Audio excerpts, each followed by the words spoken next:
Come on. All right. Welcome this morning to the Get Busy Living podcast. We've got the wonderful Forrest Huguenin. Is that right? Huguenin. Huguenin. Get it right, Dr. Scott. So I'm Dr. Scott from Six Sense Acupuncture and the Healthy Habits Club, and you're watching the Get Busy Living podcast. And we thank you so much, Forrest, for coming on and giving us your time. We know how precious it is, and we can't wait to hear some gold nuggets of information from you on what you do and what you've done as well in the past. So thank you very much for doing that for us. Sure, you're welcome. So I'll start off with my normal question for us. So tell me, what gets you out of bed every morning for us? What gets me out of bed every morning? The alarm clock. No, really. What gets me out every morning is the thought that I'm going to be able to impact somebody's life. Like, I have had such a journey myself, and knowing that I might be able to save someone from one of the pitfalls that I fell into, or reach down and pull somebody up out of one of those same pitfalls, is what drives me to keep going. Like, when I get disappointed or something like that, or tired, I just keep reminding myself, somebody out there needs my help, so I got to show up. Absolutely. And thank you very much for helping the community in such a way. And we appreciate that. And yeah, it makes sense. You learn from your mistakes and you hope to help someone else avoid that mistake and not go down that path again. So that's commendable. Yeah. Thank you very much, Forrest. So I'll move into the next question. So I see that you're a money mindset guide to Gen X entrepreneurs and sales professionals who want to do more with the money they're already made. And you're also a virtual speaker. So tell us, how did you get into that? How did you get into you're a money coach, is that right? Yes. Definitely. So how did I get into it? You want the long version or the short version? Well, we got it now, mate. No, how I got into it actually was a friend was being audited by the state, and his financial records were a mess. So he actually hired me to make his stuff orderly. Like, I literally organized his statements, his papers, everything, put them into like books. I remember, make color-coded stuff, made it look nice and neat. And he went to be audited by New York State. And he said, whoever did this for you needs to be doing this for a living. So that actually began my professional organization stuff, where I help people get organized with time, money, space, and paper. But over time, I really wasn't crazy about digging into the paper and going into people's basements and dark closets. So I focused more on the money organization thing. And then as I got licensed as a professional financial advisor, I got more of my chops in that. And I loved helping people with their personal finances rather than selling them insurance and investments. So I gave up my licenses and I just went in part-time helping people with their personal finances while I worked a full-time sales day job. And then just lately, I just decided this is something I really want to do at this season of my life. And I just went all into it full time. So when you say your licenses, what sort of licenses did you have? Well, I had here in the States, it's called your Series 6 and 66. So Series 6 would allow you to sell investments. And then in New York State, you need your license for the state, which was your 66. So then I had my life and health license. So I could sell investment products. I could sell life insurance. I could sell health insurance, all of those related things, which you have to pass a very intensive course to be able to sell it, so that you understand and you know what you're giving to people. Yeah. Okay. So in Australia, there's financial advisors. We call financial advisors. And then there's insurance is a little bit different. insurances. So Okay. so health insurance is we have a public health here, so some things are free, some things aren't. So right. So private health is more for the middle class to wealthy as such. Right. But if it's not cheap, and yeah, and as I said, we have a public health service, so you don't exactly have to have. Or, well, I suppose you do. Yes, you do have to have credentials to sell insurance. So insurance, they all come under the same thing. But most businesses do it for insurance businesses, I should say. They mainly do it for business insurance and what do you call it? Home insurance, obviously car. Yeah. We call that property and casualty. So I wasn't licensed in that. That's a whole separate area. So property and casualty, that's, State Farm, Allstate, that type of thing. I dealt with life insurance policies and health insurance policies. Yeah, gotcha. So life insurance and health insurance sort of. Yeah, I don't think there's actually any requirements in Australia. I don't think you. Yeah, obviously you have to if you're a company and you're offering insurance. Then yes, you do have to be registered. But to sell it, no, there's no. So your representatives in Australia are not specifically licensed to sell those products. Not really. No. Interesting. Okay. All right. Not that I know of. I could be wrong, but I'm pretty sure that I've never ever heard of someone who's registered to sell insurance. So then, if somebody were to show up at your doorstep selling insurance, that you wouldn't have any way of checking their credentials or anything? Well, no, it's only the company that they represent. Okay. All right. They'd be registered. They'd be registered with ASIC, the Australian Securities and Investment Commission. Okay. So that every company has to be registered with them. Right. So they're like the watchdogs as such. Mm-hmm. And but when it comes to there's no real. It's the same with but like financial advice, you have to have a license. You have to be registered. Right. It's the same with like accounting. Yeah. As well. Yeah, definitely. Here, if you're giving any type of specific investment advice, like, which stock to buy, that sort of thing, or if you are selling it to someone, then you have to have a license. That's the sort of thing I had. As I'm working now, just specifically helping people organize their personal and business finances, I do not need a license for that. But I cannot represent myself as like a CPA or somebody like that. That's not something that I can do. But I can advise people on the things that I do, which is the day-to-day management of your finances. Yeah, right. Okay.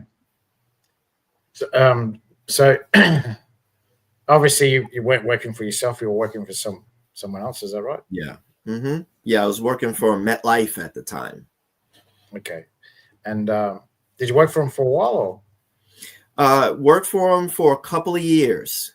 And then I realized that I just didn't. Interesting story. Like, I always wanted to do my own thing on the side. That was always something that was pulling on me. And I had written this book years before I came to the company. It was a silly tongue-in-cheek book about why women cheat. And, when you first get hired, you have to disclose your outside activities. And I had completely forgotten about this thing. So one day I'm sitting at my desk making my calls, everything. And the director, the HR manager, and my manager show up outside my cubicle with stern faces, and I'm like, what's going on here? I need to see you in my office. So I get marched into the office, and I'm sitting there. And as I'm sitting there, she flings across the desk a computer screen printout of my book on Amazon. And I'm like, okay, what? Why didn't you tell us about this? And I'm like, because I did it so long ago, I forgot about it. I made a grand total of maybe $200 from it, and I haven't sold a book in many years. So why do you need to know about this? Well, you got to keep us updated with this. And it was at that point that I said, you know what? This is not for me. This is not for me. Like, when you're licensed by FINRA and registered with FINRA, you got to get permission to wipe your butt. Like, it is, you can't do anything without their permission. Seriously. So I was like, okay, that's it. I don't want to do this anymore. And I cleaned out my desk and promptly vacated the premises. And I never looked back. Absolutely. Yeah. That's an awesome story. Yeah. That's an awesome. Yeah, they were like, well, where are you going? Why are you get? No, I can't do this anymore. No, I'm not going to be micromanaged. I'm not going to ask permission to go to the bathroom every time I want to. I have a life outside of this, just like everybody else. And I don't feel like working for the Gestapo. It's not for me. Where are your papers? Yeah, exactly. Yeah, where are your papers? That's the way it feels. Like, whoa, what are you doing? You didn't get permission to do that. No, I don't want to get permission, so I'm tapping out. I'll see you later. You have left your cubicle. Where are your papers? I understand. I work for a company here in Brisbane. And same thing. It was just getting ridiculous. Yeah, getting ridiculous. Mm-hmm. They wanted to know where everything you were doing, and it was it's crazy. It's crazy. Yeah, it's where does the Privacy Act come in? And there is no privacy when you surrender it, because after that I worked for a company. It was actually Elon Musk. Well, it wasn't Elon Musk's company at the time. It was called Solar City, and we sold solar panels to people. And this company required you to give them access to your Google Calendar. So if I had anything personal going on in my life, they could see it. They could see it. So I'm putting my personal stuff in there. And one day my manager asked me, "What is that?" And I'm like, "It's really none of your business, but I don't know why you need to know." Because it said CO visit, right? So the little sidebar, I'm a Jehovah's Witness, and we have traveling elders that go around, and they're called circuit overseers. They're assigned to a circuit, and a circuit is a group of congregations. So his visit for our congregation was coming up. So I had in my calendar CO visit. I guess he thought that meant corrections officer visit. So he actually asked me about that. And I'm like, no, man, that stands for circuit overseer. It's got nothing to do with a criminal record or anything like that. And then that one, that was another sour taste in my mouth. And I'm like, I will never again work for a company that requires me to give them access to my personal calendar. And it's just, again, this is what led me to, you know what? I'm tired of working for idiots. It's time for me to work for myself. And that's what really pushed me along this road and got me to where I am right now. Well, it's hard. It's a hard chain to break. My parents were all workers. They all had jobs, and there was no one really to ask about business because they'd never done it before. Yeah. So it's very difficult to break that chain of, well, I need to go out and work for myself and right. have a business, and not worried about the JOB, which is just one day beyond broke. Right. Well, interestingly enough, my family has a strong history of entrepreneurship at certain points. Yep. Like many Black Americans, I am a descendant of slaves. And so there's the white side of my family back then, and there's the black side of my family. The white side of my family, they were entrepreneurs. They came over here and bought land and all of that stuff. Except they had slaves. They owned slaves. So a little thing came along called the Civil War, and my great grandfather, actually, when the Union Army was advancing into South Carolina, they figured, well, we got to move our slaves and get them out of the way so we don't lose them. So as they were transporting my father in the group, he escaped and he got away. So after the Civil War, he actually became a very successful farmer. And he was so wealthy at the time that he was the first person in his county to own an automobile. So he was doing very well. That did not sit well with the other people there in the town. But he was very successful. And then along came my grandfather, who was not so acute when it came to business. And the white people around there at the time were not happy with him having what he had. So they drew up some papers to try to convince him that this was good for him. My grandmother told a story. It used to just anger her all the time. She said, I told him, don't sign this. These men just want to steal what we have. And he just said, shut up, woman. You don't know what you're talking about. He signed the papers, lost the whole thing. And that was the end of the land, the business, everything that my family owned at the time. But the entrepreneurship didn't go away because my father then had his own business. And that business allowed us to actually move out of the Bronx where we were to buy a home in Queens where I grew up in a much better neighborhood. But the business didn't really work out for him that well after his partner stabbed a man to death. That taught me one lesson. Yeah. That taught me one very valuable lesson. The only ship that won't sail is a partnership. And so I was determined never to take on a partner in business again. So I've done this solo myself. Even the times that I thought about violating that rule, I got signals that it was the wrong thing to do. And I just ran away from that. But so the entrepreneur bug is there. It's in my family's DNA, and it's something that I've always been pulled toward. And so here we are. Yeah. Oh, that's just gold. That's just gold. Yeah. Well, but like you said, we all make mistakes, and sometimes that can be in business as well when it comes to picking the right partnerships as well, and that's a fine line. That's a fine balance. I mean, a lot of you talk to.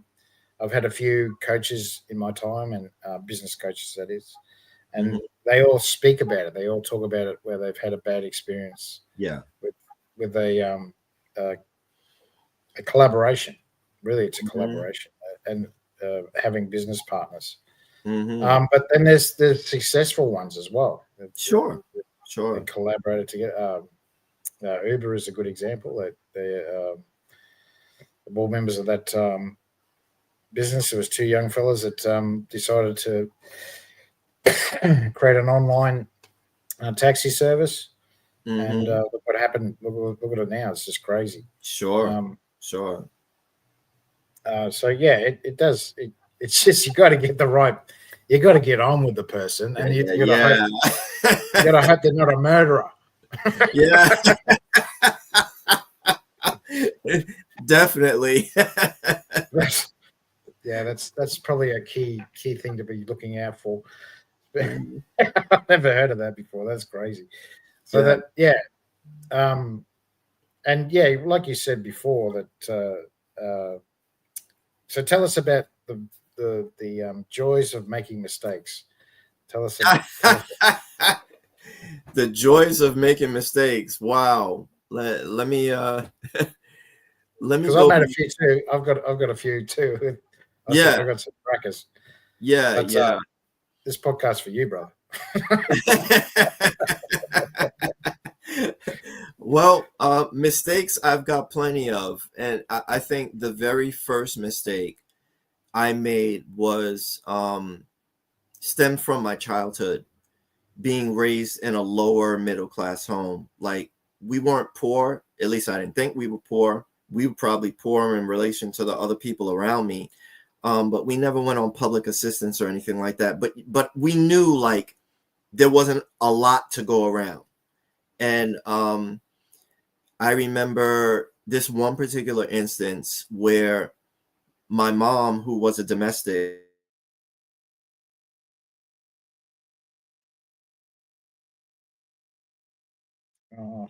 Forrest has dropped out.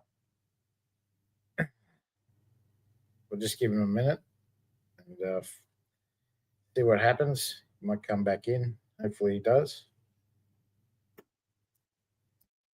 Here we go. hey. All right, so retake. Yeah. I don't know if that was on my end or your end. Mistake number one. Yeah, mistake number one. So, as I was saying, my mom worked for rich people and they would give her bags of clothing to bring home. So I wore a lot of hand-me-downs.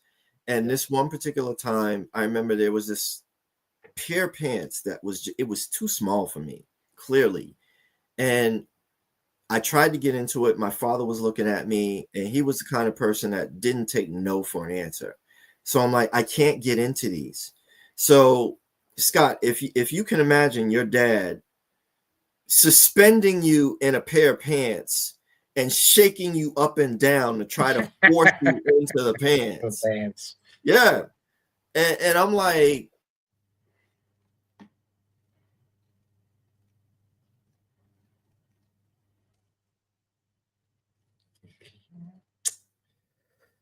all right. Hopefully he'll be back again very, very quickly.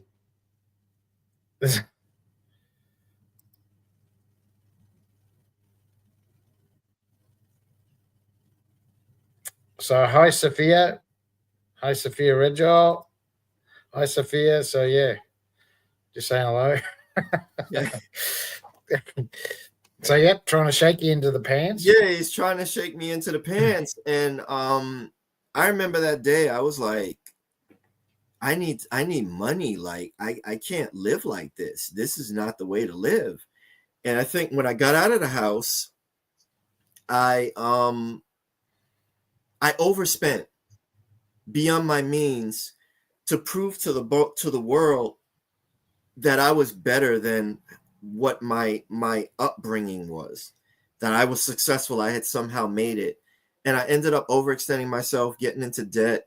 It all came crashing down when I lost my job. My brand new son was born. I was married. My in-laws were like, we were renting their house at the time. So they were not pleased. And they said, you got to get out. And so I'm like, this whole storm of stuff. And I'm holding my son in my hands and I'm like, congratulations, welcome to the world. Daddy doesn't have a job. And I started crying. So at that point, I was like, this will never happen to me again. And that began my education. So that was my first mistake. But I mean, since then, I made mistakes, like leasing cars, renting office space before I was ready to have it, making, investment choices that weren't wise, which, I remember losing my shirt in one investment called Bico at the time. It was supposed to be this, how people prick their skin to get their sugar, right? Yep, so this was supposed to eliminate that. And I was like, this is going to be big. And I told my wife, I'm going to put money into this. I put about $1,000 some into it. It never got licensed. It was never released. BICO went down so far that I think by the time I finally got out of it, it was trading somewhere around in the cents. It was less than $1. That's how low it had gotten.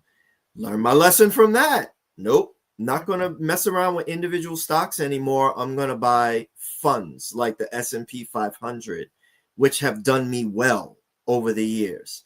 So why have one little stock when I can invest in the entire market? That was a hard lesson that I learned.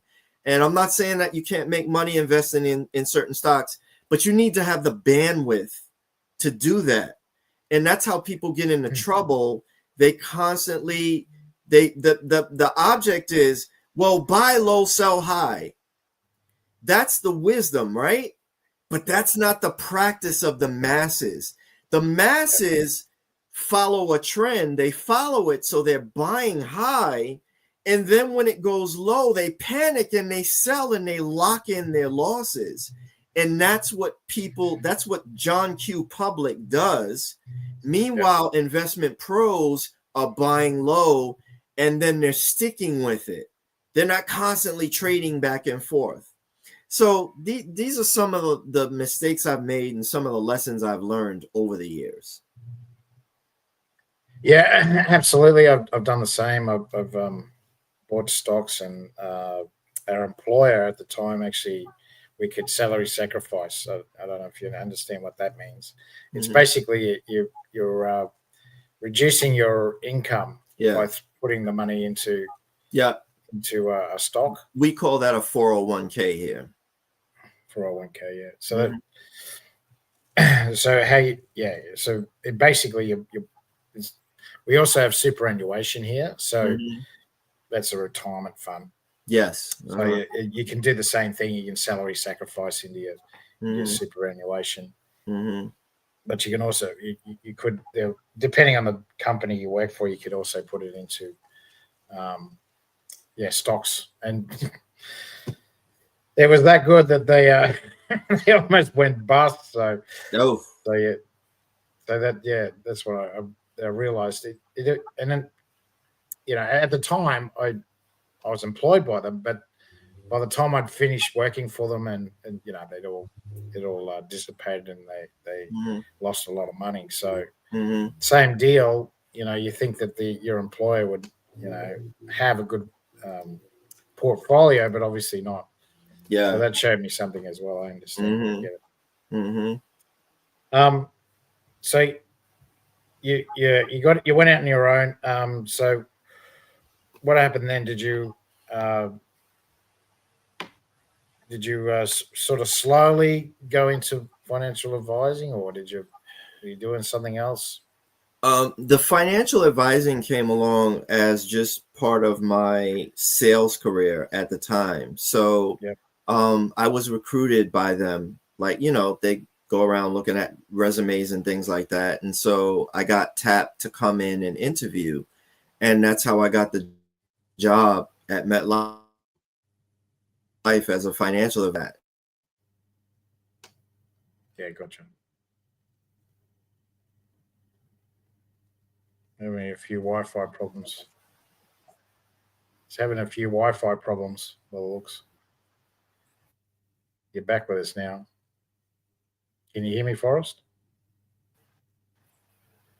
My Wi-Fi seems to be strong. Yeah, I can hear you. Yeah, it seems to be lagging a little. We are a bit of distance away, so there might be a problem with that. So yeah. So you got out of the insurance game. You got out of the sales game. What I should have said was the not financial advising, but the financial coaching. What was there anything else you were doing at the start?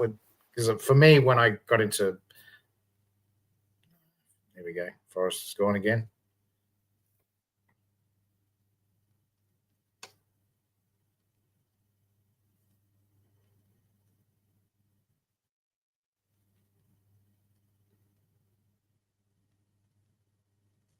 You shouldn't be too far away.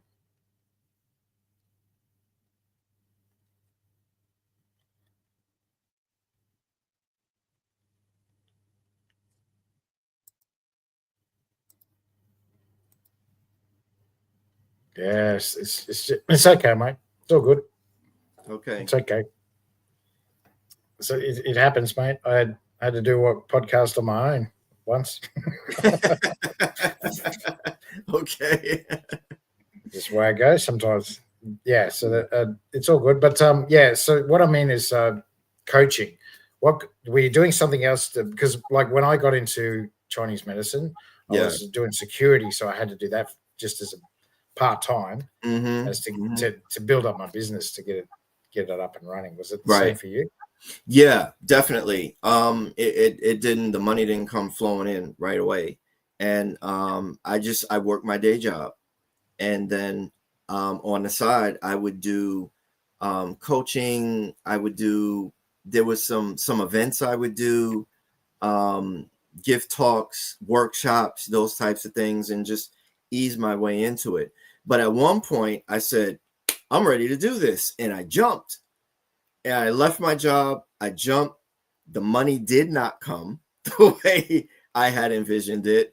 And so I had to go back to work. So at that point, I really learned a valuable lesson, which was you got to ramp things up to meet your regular day job income. And then once you're at that point, then you can step away and you can start living the life of your dreams. But until then, you can really get yourself into some serious trouble by jumping too fast. So I did learn that lesson there. Yeah, absolutely. And you gotta learn to budget as well. You can't, Yes.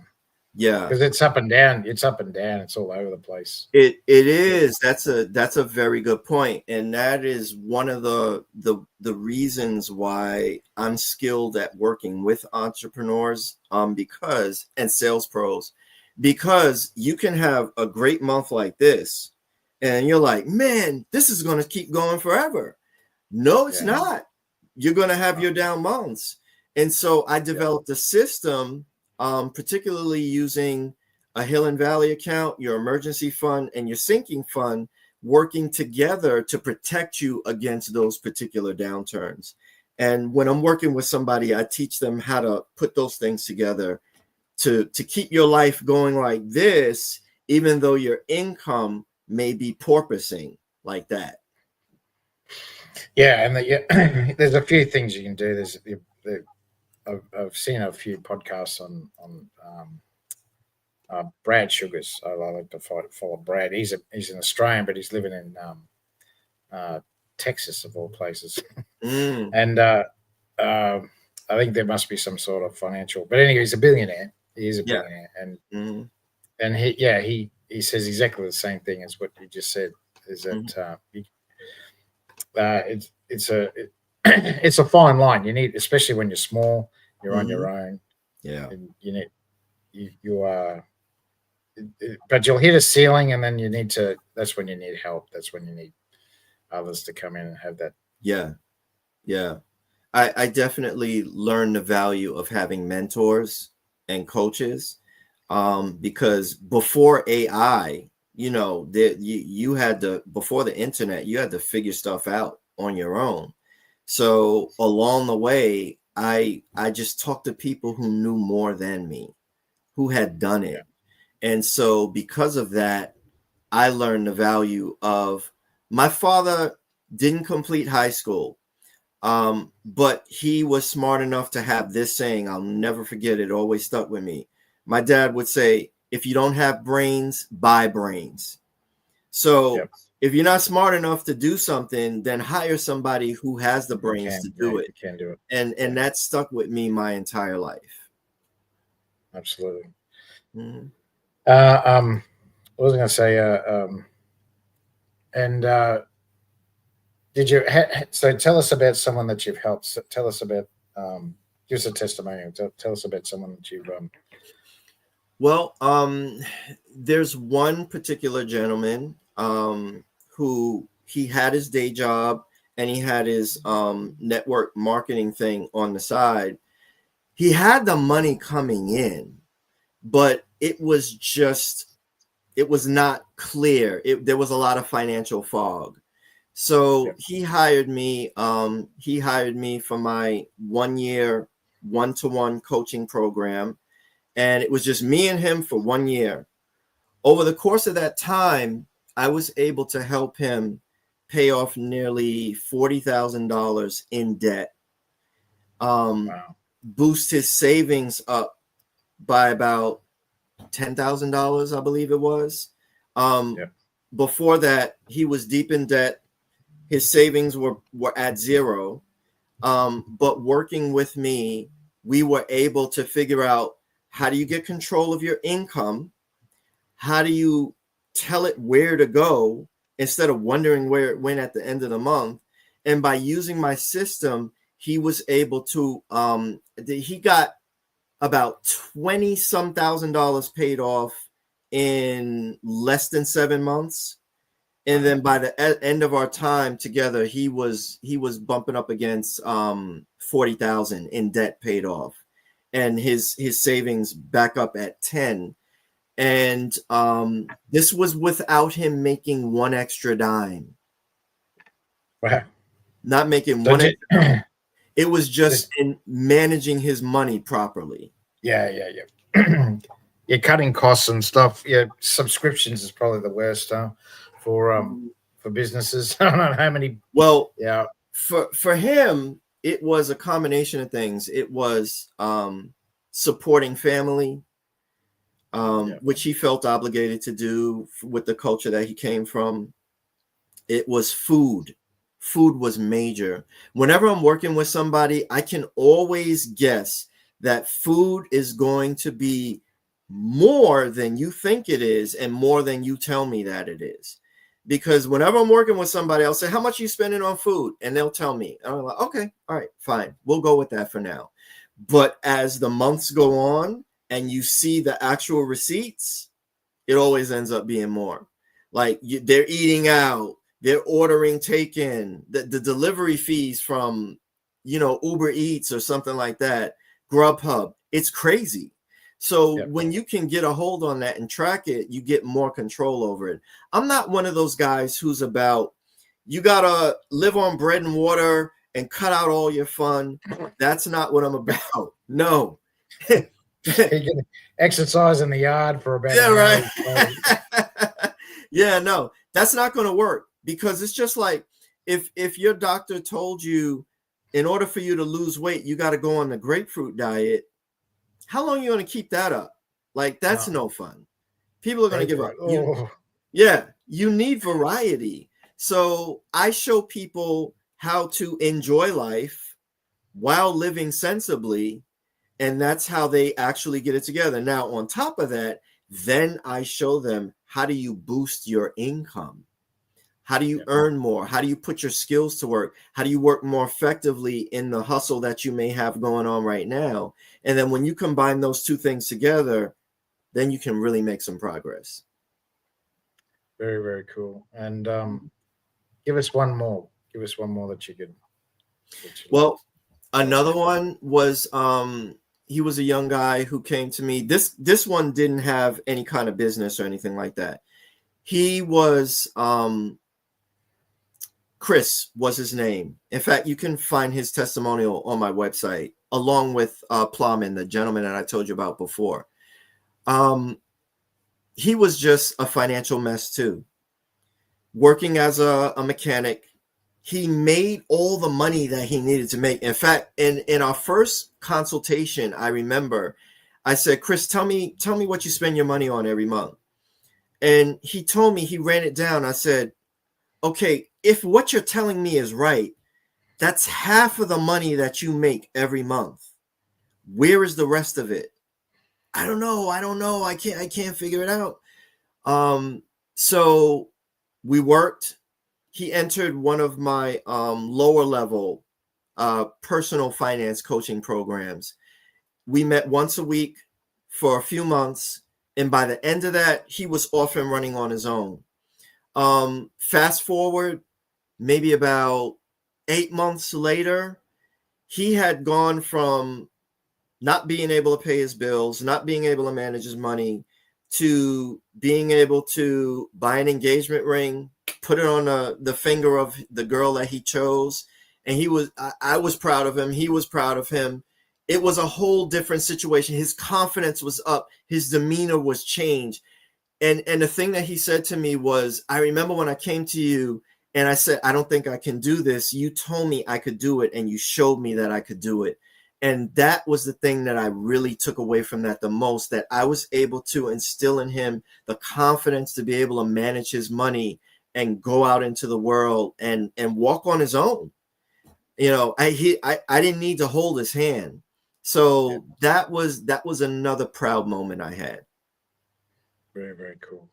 Mm-hmm. So that, and I see that's very difficult for business owners to do, is to show their financials to other people. Yeah. Mm-hmm. So that so it must be very difficult to get people to be forthcoming with what they're making. And the thing about it is if someone is disposed to do that, I never have a problem getting that information from them. The people who are not disposed to do that, they never want to come to me in the first place. Yeah, that's what I'm thinking. Yeah. It's the same for me, brother. It's no different. Right. So I don't even see those people. They self-select themselves out. And I can tell, like, I know who those people are. And it's like, no, you just don't want to face the truth with me. And so they go off, and I follow up with them. Times I followed up with them years later. So how are things going? Oh, you know, I'm still trying to get the money together to work with you and blah, blah, blah. And I'm like, the fact that you don't have the money to work with me is a sign that you need to work with me. Like, we, in this life, we decide what's important. Like, there are people who will go out there and they'll spend thousands of dollars on a trip, or they'll spend thousands of dollars on a designer article of clothing or a handbag or shoes or something like that. But when it comes time to spend $97 on my tiny challenge, all of a sudden, I don't have that right now. I got to get some things together and I can get, bro, if you don't have $97, your life is screaming to you that you need to cut something, get that money together and work with this guy because you're in trouble. So, you know, that's the way it is. Absolutely. And it just reminds me of a few things. But what was I going to say? It's no different for me as well. Mm-hmm. People either want to get better or they don't want to get better. Exactly. And like you said, they self-select. They self-select themselves. Yeah. When the student is ready, the teacher will appear. But the teacher can't make you hire him as your teacher. Lead a horse to water. Yeah, exactly. Can't make it drink. Mm-hmm. Yeah, so very, very true. So, and the other thing is they usually have been through the ringer already. Mm-hmm. And by the time that, like you said, that could be a decade before they actually come to you and say, I need to do something about this. Because, they've already hit the bottom. They're already scraping the barrel. Right. And that's the thing that, you know, people's life experiences, they ding them up, they bang them up, and they just get gun shy. And they lose confidence in themselves. They doubt that this particular person or this particular process will work when all the other ones have failed. But the reason why they failed, I found, is because it's like trying to paint a rusty chair. The chair still got rust underneath it. So what people do is they go out and they buy these books, or they try these different programs, but they haven't fixed what's going on inside their head. So what they're doing is they're bolting a process onto something that's already a shaky foundation. So my whole thing with my SMART system, SMART is self-knowledge, monetary awareness, allocated spending, ready cash, and targeted credit use. The first one, the S, the self-knowledge, is where I dig in to your mindset. what has happened in the past to bring you to where you are right now. You take my money personality test, which actually tells you which one of my 4 money personalities you are. And then that informs me, how do I approach you? How do I coach you? It also informs you about why you make the decisions you make regarding money. So you're better prepared, you're more armed to make better decisions going forward. So I deal a whole lot. That's why I call myself a money mindset coach, because I'm so into the mindset. Because until you get a handle on that, you're going to stay down here. Yeah. And you see that with people who win the lottery, right? They're broke one day, they're multimillionaires the next. And how long does it take them to lose their money and be poor again? Oh, depending on how much they win. Yeah, right. It's just a few short years. They're broke again. Yeah, right? Yeah. There was a family just recently. The gentleman won a lot of money. It was a lot of money. Like I'm talking like 30 million. It was a fair bit of dough. And 4 years later, they're interviewing, and they're all broke. Right. The reason for that, Scott, is every one of us has something called a money thermostat inside our heads.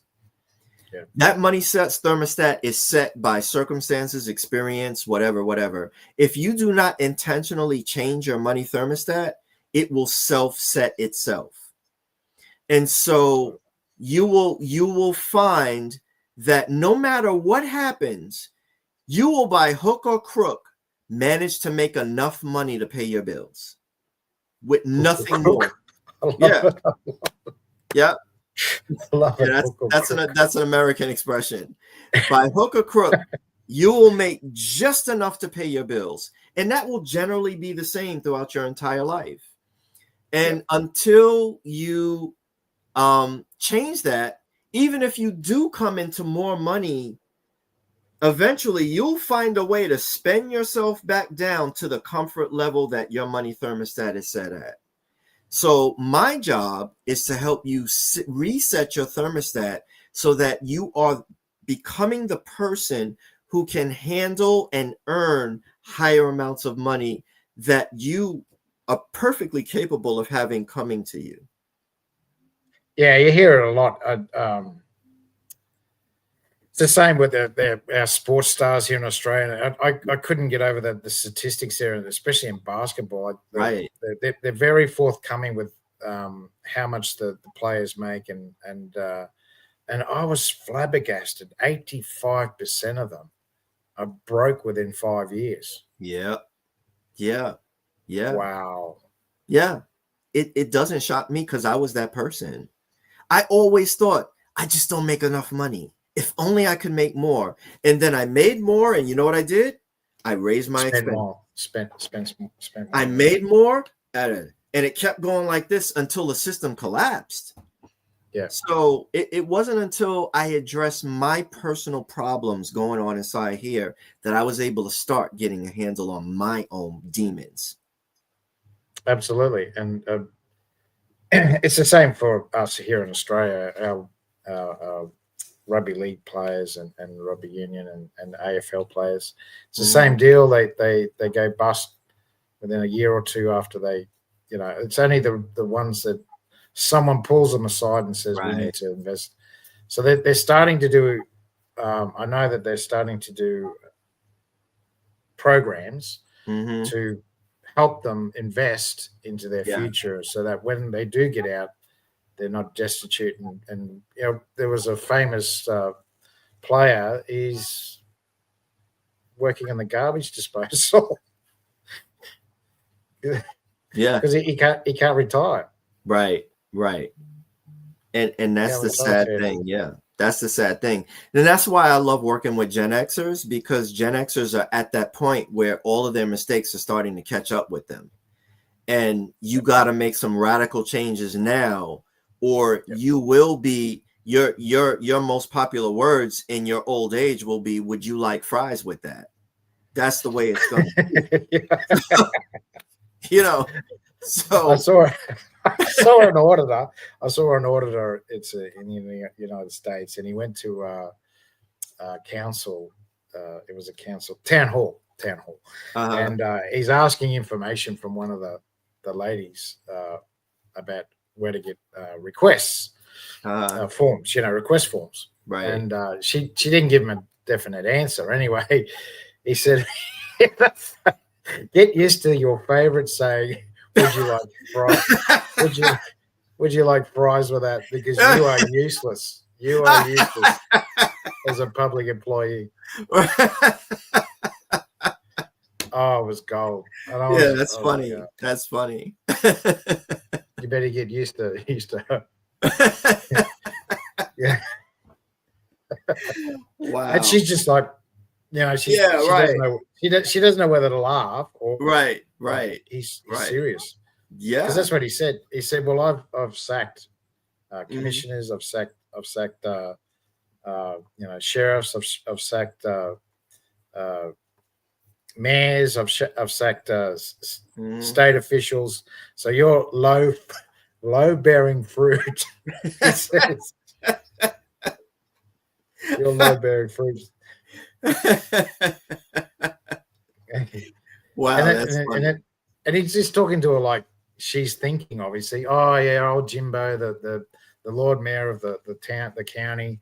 He's going to look after me. Well, until you get deposed, he says. Until you get deposed, and then we'll see who who's here and who's not. Yeah, exactly. Wow, that's a good one. But, that's what he said. He said, "I'll even ring up Burger King and tell them not to give you a job. I'm not going to refer you to them because you won't be any good at that either." He says it was just humiliating. She was terrible, but she was rude to him and wow. It was pretty funny. It was pretty funny. I wonder what she's doing today. Okay. Oh, I don't know. Obviously, she's not in that position. Yeah, right. Because he's got like 1 million followers. So. Mm-hmm. Yeah. Okay. So, in the last of I don't think. So anyway, so we've done well. We're almost up to the hour mark. So, tell us. So I'll go on to the third question. So tell us, who's your ideal client? Who's your avatar, Forrest? My ideal client is someone who's a solopreneur. They're the chief cook and bottle washer. They're doing it all themselves. Like they're basically carrying all the load. And they feel that either I need something more to get me to the next level, or good God, I know I'm making all of this money. Where is it going? Or they're facing insurmountable debt, some kind of pain that they need help, and they recognize I need this help. I need to take action now. So that's the kind of person who I work best with. People who are in sales and run their businesses get it because I can show them how to manage their money based on my personal experience and how to increase their income very easily because they have that at hand, the ability to do that. Whereas a 9-to-5er is kind of, this is what I make. I can give them tips too. I can show them how to increase their money using their skills and starting a side hustle. But if you're not entrepreneur minded, it's hard for me to help you because it's just a different way of thinking. Yeah, I understand. Mm-hmm. So I'll move on to the last question. So what ideas or information would you give us, Forrest, to provide lifelong longevity? I had to throw a health question in there, mate. Well, sure. And I was prepared for that. So I wrote some things down so I wouldn't forget. Number one, move. Make movement a part of your daily activity. Like you, whenever I see you, you're walking, you're doing your thing, first part of the day. So move, exercise, have proper nutrition, get plenty of rest, build your community of friends and family, strengthen those bonds because those ties will feed you emotionally and really help keep you at peace when the storms of life start going around you. So nurture your friendships, nurture your relationships, and that will serve you in business because business is all about relationships. When you devote yourself to worrying more about your clients' problems than your own problems will take care of themselves. So that's when it comes to healthy living, I would say those are the things to keep in mind. Awesome, mate. That's very good. So just tell us about you got a My Smart Money Jumpstart Tiny Challenge. Yeah. Tell me about this tiny challenge. So in the Tiny Challenge, which originated in Australia by your fellow Aussie Richmond Din, in Tiny Challenge, I work with you one-on-one for 5 days, up to an hour a day. I cover each one of my 5 SMART principles in that. And by the time you're done, you now have greater clarity into your current financial situation. You have the tools, the mindset, and the plan to take that and go be better with your money. So anybody can go to my website at intentionalmoneysolutions.com. They will see there the first link that is mentioned is for my Tiny Challenge, and you can actually apply for it there. And you can even ask questions. Like you can go to my calendar and you can schedule a Tiny Challenge interview where you can get any questions answered that you might have about it. But right now I'm limited, so you really need to talk to me first before you go signing up for it, because I can only handle but so many people at a time. That specifically, I have bandwidth for so many people at a time, because my other, working with other clients and things like that takes up the rest of my time. So there it is. There's the links to it. So thank you very much. So there's the Tiny Challenge link, and also you've got your one-to-one. There's your Calendly link as well. Yep. Mm-hmm. So it's all rocking and rolling. So that's awesome. And you got a book as well, I see. Yep.